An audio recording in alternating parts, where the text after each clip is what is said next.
They say the human mind forgets what it cannot bear.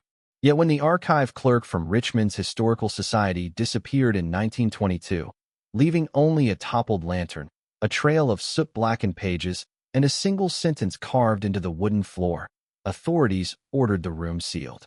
The message? Do not speak her name. Do not wake what she quieted. For more than a century, the truth hid in darkness. A truth tied to the 1849 auction of a woman whose beauty, price, and silence shattered every rule of the Old South. Tonight, we reopen that door. She was cataloged simply as Lot 77, purchased for a sum so massive that the ledger clerk refused to write it in numbers. He spelled it out in trembling cursive letters instead. Witnesses described her presence as unsettling, unearthly, too calm. Some whispered she wasn't bought. She was contained. What followed were disappearances, locked rooms found in ruins, church elders resigning in fear, 2 plantations abandoned overnight. And somewhere inside these events lies the impossible truth of a woman who should never have existed in the records of Virginia. Yet there she is, written like a warning. For decades, historians dismissed her story as rumor. But new documents, long buried in the Ashford Seminary vault, suggest otherwise. This is the story of the most expensive female slave ever auctioned in Virginia, the secret she carried, and the price others paid to keep her from being remembered. On the morning of October 14, 1849, Richmond's courthouse square was unusually still. Even the livestock fell silent as buyers gathered beneath a sky tinted gray with the first hints of winter. Auctions were common, even celebrated by some, but those who attended that day later confessed, quietly, privately, that something about the air felt wrong. Lot 77 was escorted to the block at noon. 3 handlers gripped the chains, though none claimed she struggled. Her wrists were bound with iron bands far heavier than the law required, shackles typically reserved for violent men or those rumored to be cursed. The crowd murmured. She did not look dangerous. She was young, impossibly composed, and striking in a way that was difficult to name. Not merely beautiful, precisely symmetrical, like something carved more than born. Her eyes held an intensity that made buyers look away, ashamed without knowing why. When the auctioneer announced her starting price, 10 times higher than any other woman sold that season, the crowd scoffed. But the moment he lowered the gavel to begin the bidding, the whispers stopped. It was as if the entire square inhaled at once and forgot to exhale. Then something stranger happened. Only one bidder raised his hand. Elias R. Blackwell, plantation owner, former seminary apprentice, and a man who believed in things the church warned others to forget. He did not negotiate. He simply lifted his hand and said, "I will pay whatever is necessary." The square erupted in shock, but the auctioneer accepted. Lot 77 never spoke. She only lowered her head, as though she already knew the cost. Blackwell was not known for reckless decisions.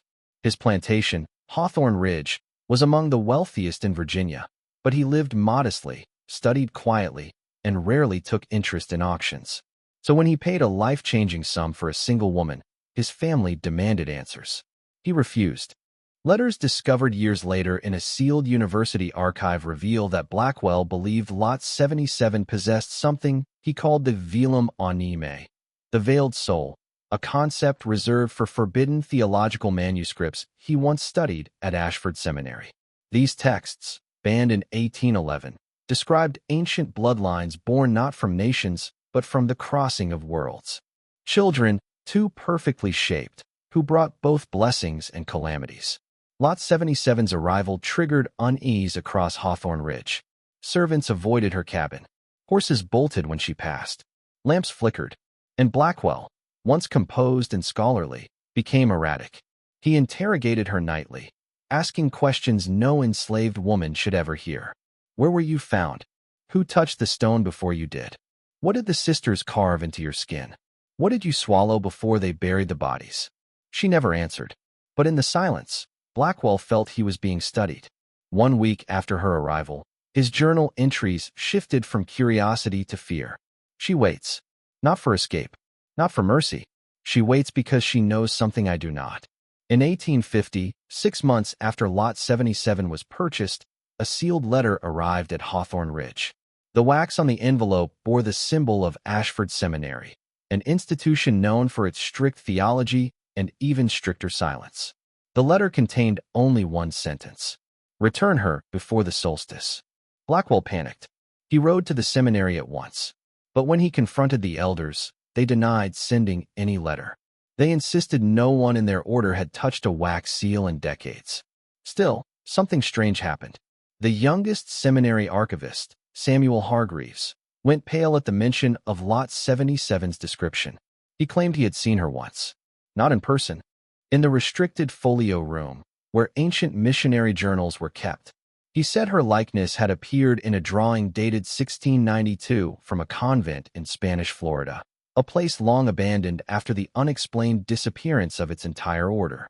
The drawing was labeled simply, La Portadora, the bearer. When Hargreaves attempted to retrieve the folio to show Blackwell, the cabinet was empty. Not misplaced, emptied. Every journal, every sketch, every scrap of parchment gone. Seminary elders closed the archive room and dismissed Blackwell with fabricated politeness. That night, Hargreaves was caught breaking into the library's sealed wing. He was removed from his position. 2 weeks later, he vanished without a trace. His notes, discovered much later, revealed one final line: "If she is truly the bearer, the plantation is already lost." The first person to vanish at Hawthorne Ridge was a child. 8-year-old Caroline Blackwell, niece of Elias, loved to wander the grounds, often slipping away to the stables, orchard, or riverside. On May 3, 1850, she was seen playing near the slave cabins at sunset. She never returned. Search parties combed the land. Dogs tracked her scent as far as the edge of Lot 77's cabin, and then stopped, flat, as though Caroline had walked into the earth itself. Witnesses swore they saw no struggle, no broken branches, no signs of abduction. The only trace left behind was a handprint in the dirt, small, delicate, and pressed so deeply it cracked the dry soil. Elias accused Lot 77, but she stared at him with that unsettling calm and said the first words anyone had heard from her. The child followed what she was not meant to see. Her voice was described in later testimony as too steady, too sure, a voice that did not fear consequence. Enraged, Elias ordered her bound and locked in the smokehouse. 3 guards stood watch. By morning, all 3 were missing. The smokehouse door remained chained from the outside. Lot 77 was standing exactly where they left her, untouched, unbothered, her eyes fixed on something behind Elias. When he turned, there was nothing there. Her second and last sentence that day chilled him. "You bought what the church tried to bury." Months later, a storm tore through Hawthorne Ridge. Lightning split a barn in half, setting it ablaze. Workers rushed to save what they could. In the chaos, Lot 77 was brought inside the main house, her first time entering Blackwell's mansion. As the doctor examined her, he noticed markings beneath her collarbone. Faint, symmetrical, almost luminescent under certain angles of light. Symbols. They resembled neither African scarification traditions, nor native tribal iconography, nor European sigils.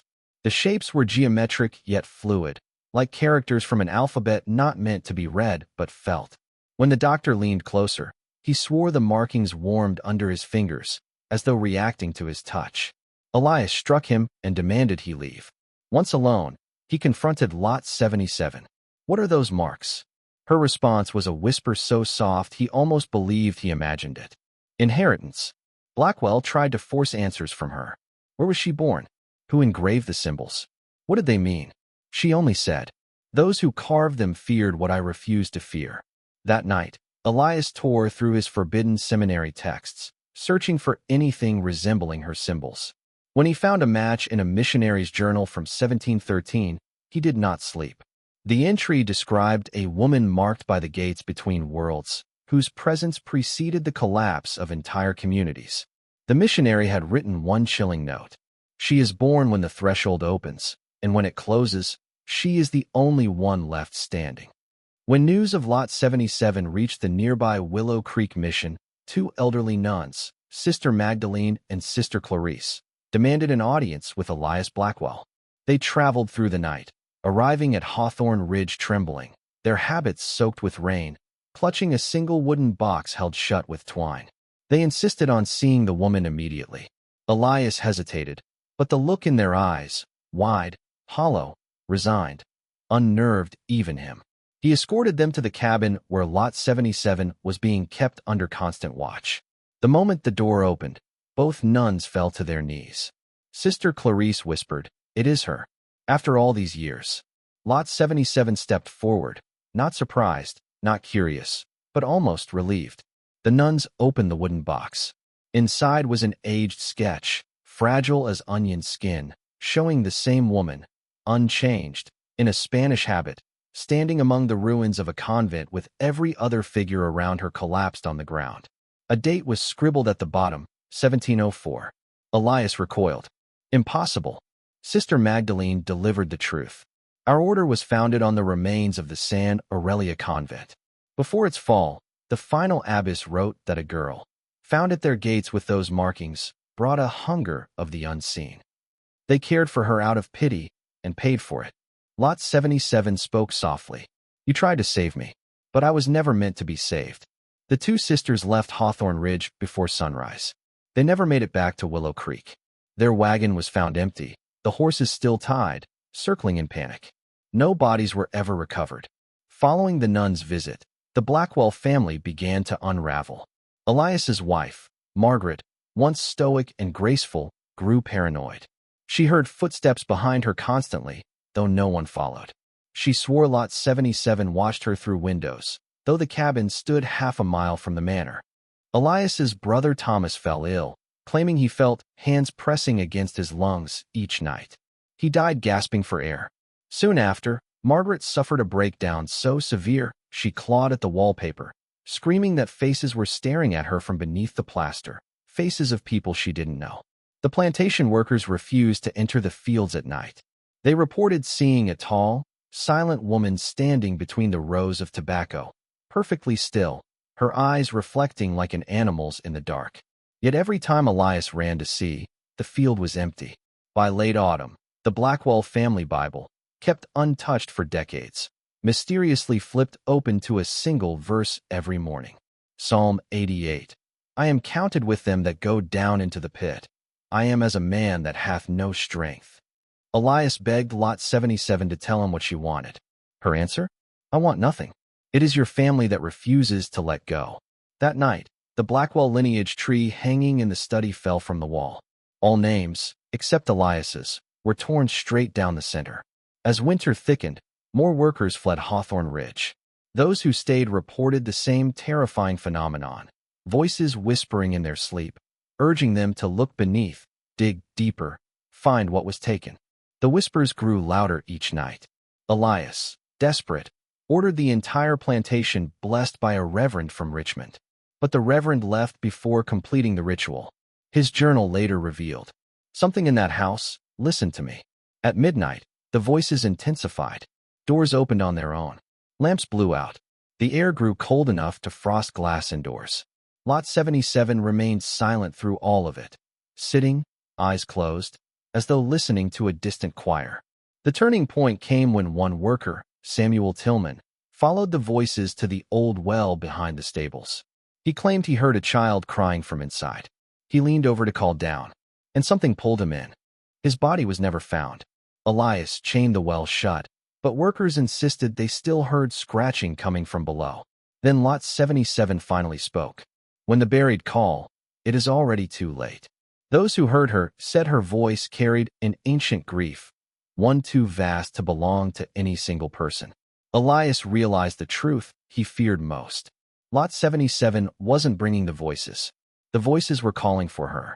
Driven by terror and curiosity, Elias ordered his men to tear apart the oldest wing of the mansion, a part of the house built by his grandfather, long sealed after a structural collapse decades earlier. Behind a crumbling fireplace, they uncovered a hidden staircase spiraling downward into darkness. Elias descended with 3 lanterns and a trembling hand. At the bottom was a narrow chamber lined with wooden crates, decayed manuscripts, and something far more disturbing, iron restraints embedded into the walls, sized not for grown men, but for children. The Blackwell family had buried something more than shame. They had buried secrets. A ledger sat on a table, its ink smeared, water-stained. Inside were entries dating back to 1803, describing the acquisition of marked children, their unpredictable effects, and their required containment before influence spreads. One line, dated 1810, chilled Elias. The eldest girl is lost. She vanished in the night. We pray no one ever finds her. Elias dropped the lantern. They were talking about Lot 77, a girl missing for 40 years before she was sold in 1849. But how was she still young? How had she not aged?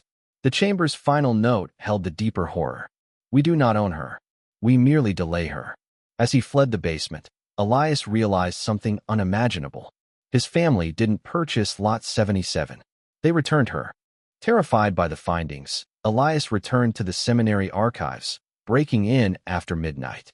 He searched through banned texts detailing the velum anime, the veiled soul. He discovered this chilling description. Some souls are sealed at birth, veiled from death itself. Not immortal, only unclaimed. These individuals wandered history unnoticed, untouched by time except through tragedy. Whenever they stayed in one place too long, disaster followed. Villages, missions, towns collapsing around them as though the world itself refused to hold them. And every few decades, they were found again, sold, orphaned, rescued, imprisoned, repeating a cycle no one alive remembered. Lot 77 was one of them. The text warned, do not attempt to free them. Do not attempt to bind them. Only distance keeps the world intact. Elias felt cold dread settle into his bones. The plantation's downfall was not a punishment. It was a consequence. By keeping her, he had allowed the veil to thin. When he returned home, Lot 77 was waiting in the foyer, calm, unchained, unafraid.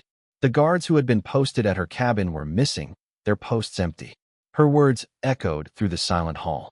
You finally remember what your bloodline tried to forget. Winter at Hawthorne Ridge became a season of vanishing light. Shadows behaved unnaturally, stretching across walls at impossible angles, lingering long after the bodies casting them had moved away. Workers refused to leave their quarters after dark. Animals died without wounds. Trees withered overnight. Milk soured minutes after milking. The plantation wasn't haunted. It was rejecting existence. Lot 77 wandered freely, untouched by the cold. Snow melted beneath her bare feet. Lamps guttered as she passed. Some workers claimed she walked with two shadows. Others insisted she cast none at all. One night, Elias followed her into the orchard. She paused beneath the oldest tree and whispered, "Places remember, Elias. This one remembers you." At the base of the tree was a stone, flat, cracked, carved with the same symbols found on her skin. It was a marker, a seal the Blackwell family had broken by bringing her back. A distant wind rose, carrying faint cries, layered voices from different eras. Some pleading, some chanting, some screaming. Elias covered his ears, but Lot 77 simply closed her eyes, as though listening to an old lullaby. When the sounds finally faded, she turned to him. When the seal breaks, the veiled soul remembers everything. Every life, every death, every ending she caused. For the first time, Elias saw dread in her eyes. Not fear of what she could do, fear of what she had already done. By early 1851, word had spread through neighboring counties that Hawthorne Ridge was cursed. Families who once relied on the plantation for livelihood now avoided it entirely. At night, lights could be seen flickering in distant windows, though no one lived in those rooms anymore. The well rattled as though something scratched from inside. Elias's remaining workers demanded to leave. He paid them triple to stay, but within days, they vanished without collecting their wages. Some fled. Some were never seen again.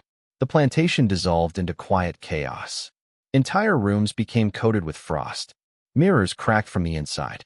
The sound of weeping came from the chapel, though no one dared open the doors. Elias grew gaunt and sleepless. He attempted to move Lot 77 off the property, hiring wagon drivers who insisted on traveling during daylight. None succeeded. The horses refused to pull the wagon. One driver collapsed, repeating, "Her eyes, her eyes, her eyes," until he lost his voice entirely. Lot 77 did not resist leaving. She simply said, "You cannot take me. You must release me." But Elias didn't understand what release meant. That night, the chapel bell rang for the first time in decades, tolling 13 times, though the rope lay untouched. Lot 77 whispered, It's calling me back, just as it always does. And for the first time, Elias wondered if the plantation had never been his at all. Amidst the collapse of the household, Margaret Blackwell kept a detailed diary, found years later in a locked drawer beneath her bed. Her writings offer the most haunting window into Lot 77's presence. She recorded seeing the young woman standing at the foot of her bed each night, silent, unblinking, as if waiting for something. Margaret wrote, "She does not age. She does not change. She stands as though she is listening to a prayer I cannot hear." She described losing sense of time, days slipping into nights without memory. She claimed Lot 77's reflection appeared in mirrors she was not standing near. One entry read, "Elias says she is cursed. I say she is unfinished." The most disturbing entry was dated months before her breakdown. "The child we lost, Caroline, I dreamt she was alive, standing beside Lot 77, and she was smiling." Margaret's final diary entry appeared to be written in a frenzy. "The girl knows the door. The girl is the door. She is waiting for him to open it. If he does, none of us will remain to close it again." 2 days later, Margaret vanished. No footprints, no struggle, just an open window and cold air lingering in her room. Her disappearance marked the moment Elias realized Lot 77 wasn't destroying his family. She was returning them, one by one, to where he could not yet comprehend. Late one night, 4 robed figures from Ashford Seminary arrived unannounced. They carried torches, relics, and a metal-bound book sealed with melted silver. Elias, half mad with exhaustion, begged them for answers. For salvation. For anything. The elder priest whispered, "She is not meant for this world. And this world is not meant for her." The truth was unbearable. She had been part of the Blackwell line for over 150 years. Not by blood, but by fate. Every marked child belonged to her. Everyone was an echo. Elias realized Caroline hadn't been kidnapped or killed. She had been reclaimed. Lot 77 appeared at his door that night, whispering, "You finally understand. You cannot lose what was never yours." Elias collapsed in grief, sobbing on the floor, as she gently placed her hand on his head like a mother comforting a dying child. The final night came with a storm unlike any seen in Virginia. Thunder cracked in patterns, almost rhythmic, almost like chanting. Winds tore shingles from the roof. Trees bent as if bowing. Inside the manor, Lot 77 walked the hallways slowly, deliberately, touching each wall as though preparing the house for its last breath. Elias followed her, begging, "What do you want from me? What am I supposed to do? How do I end this?" She turned, and for the first time, sorrow, not calm, not indifference, filled her eyes. "You cannot end what you did not begin." The floorboards trembled. Whispers rose from the walls. Every door in the house swung open at once. Shadows flooded the chambers. Not figures, not ghosts, but memories. Lives she had lived. Lives she had ended. Lives she had absorbed into herself. They surrounded her like a crown of darkness. Elias screamed, covering his ears, collapsing as the weight of centuries pressed into the air. Then the threshold opened. A crack, thin as a blade, appeared in the center of the room, widening into a doorway of swirling black. Lot 77 stepped toward it, looking back only once. "You should have let me sleep." And then she walked through. The doorway closed behind her. The storm stopped. The plantation fell silent. And Elias was left alone in a house that suddenly felt centuries old. At dawn, neighbors arrived, drawn by the silence. They found Hawthorne Ridge empty, every servant gone, every door open, every fire extinguished. Elias sat alone in the front hall, his hair turned white overnight. He could no longer speak. Investigators searched the plantation for days. They found no bodies, no footprints, no signs of struggle. Only one thing remained. Lot 77's shackles, lying open on the smokehouse floor, rusted, ancient, as though they had been buried for hundreds of years. The orchard tree where she stood the night before was split cleanly down the center, its inside charred as though struck by lightning. The basement chamber Elias had uncovered was filled in, as if the earth itself had rejected it. And the well behind the stables was dry. Completely, impossibly dry. Its stones polished smooth, as though something had passed through it on its way someplace else. The plantation was declared abandoned. Elias was taken to an asylum in Richmond, where he drew the same symbol over and over on the walls. The mark from Lot 77's skin. He never spoke again. The authorities sealed Hawthorne Ridge, warning locals not to trespass. But people did, and some never returned. The story of Lot 77 remained buried until 1922, when a young archive clerk named William Hensley began cataloging the old Blackwell records for historical preservation. He ignored warnings about the sealed boxes marked with the seminary sigil. He opened them anyway. Inside he found the missionary sketches, the Blackwell ledger, Margaret's diary, the seminary's metal-bound book, a final sketch, unmistakably Lot 77. He spent 3 nights reading. On the 4th night, he carved a message into the floorboards of his office. Do not speak her name. Do not wake what she quieted. Then he vanished. The lantern was found still burning. His coat still draped over the chair. His records still open on the desk. Authorities sealed the room. The clerk was declared missing. And the documents? They were burned. But one sketch survived, found later tucked inside a Bible that had not been opened in decades. It showed Lot 77 standing in front of Hawthorne Ridge, unchanged, unaged, unbroken, as if she had never left, as if she had merely stepped aside, waiting. Today, Hawthorne Ridge is gone, swallowed by forest, reclaimed by earth. Only the cracked foundation stones remain, arranged in a pattern some say resembles an unfinished circle. Local children dare each other to visit the ruins. Most return. One did not. Her mother described her disappearance in haunting detail. She was just standing there one moment, and the next, she wasn't. The air folded. Some nights, hikers report hearing a woman humming a lullaby in the woods. Others see a figure standing between the trees, too still, too quiet, too symmetrical. The state refuses to investigate further. Seminary officials deny the Blackwell case entirely. But archivists whisper that a new file, sealed, unmarked, locked behind glass, appeared in the Richmond Historical Society last spring. Inside is a single sheet of parchment. On it is a date, 2025, and a sentence, written in elegant, trembling script. She has returned before. She will return again. And beneath it, a perfect sketch of a woman, unaged, unchanged, with the same symbols beneath her collarbone. Her name erased, but her presence unmistakable.